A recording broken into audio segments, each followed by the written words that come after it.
وزیر اعظم عمران خان کا کہنا ہے کہ امریکہ کو جلد یا بدیل طالبان کی حکومت کو تسلیم کرنے پڑے گا، اس کے علاوہ ان کے پاس کوئی چارہ نہیں ہے۔ وزیر اعظم عمران خان کا ترک ٹی وی کو انٹرویو دیتے ہوئے کہنا تھا کہ ہم خوفزدہ تھے کہ کابل پر قبضہ کرتے وقت وہاں خونریزی ہوگی، لیکن غیر متوقع طور پر اختیارات کا بہت بڑا پرامن انتقال ہوا۔ عمران خان نے کہا کہ افغان حکومت کا اپنے بجٹ کا 70 سے 75% انحصار بیرونی امداد پر تھا۔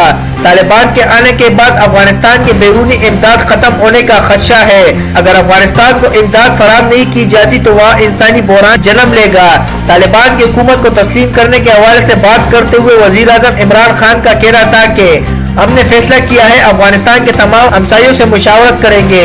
ہمسایوں سے مشاورت کے بعد طالبان کی حکومت تسلیم کی جائے گی۔ ان کا کہنا تھا کہ پاکستان اگر تنہا طالبان کو تسلیم کر بھی لے تو اس سے زیادہ فرق نہیں پڑتا۔ ترجیحاً یہ ہونا چاہیے کہ امریکہ، یورپ، چین اور روس بھی طالبان کی حکومت تسلیم کرے۔ دیکھنا ہے کہ امریکہ افغانستان کی حکومت کو کب تسلیم کرتا ہے۔ جلد یا بدیل امریکہ کو طالبان کو تسلیم کرنا پڑے گا۔ انہوں نے کہا کہ امریکہ طالبان کی حکومت آنے کے بعد طرز بدست کا شکار ہے اور وہ قربانی کے بکرے کی تلاش میں لگے ہوئے ہیں۔ عمران خان کا کہنا تھا کہ افغانستان کی صورتحال پر صدر جو بائیڈن کو نشانہ بنانا ناانصافی ہے۔ مجھے اندازہ ہے کہ ان پر دباؤ ہے، مجھے ان سے ہمدردی ہے۔ انہوں نے کہا کہ میں جنگ کے مسئلے کے حل کے مخالف ہوں۔ ہم جانتے تھے کہ آخرکار مسئلہ جنگ سے حل نہیں ہوگا۔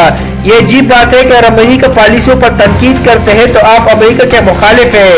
وزیر اعظم کا کہنا تھا کہ افغان جنگ کا حصہ بننے پر پاکستان پر بھی اعتراض کیا تھا۔ افغان جنگ میں ہمیں $150 ارب کا نقصان اٹھانا پڑا۔ اپنی غلطی سے نظریں ہٹانے کے لیے ہمیں قربانی کا بکرا بنانا تکلیف دہ ہے۔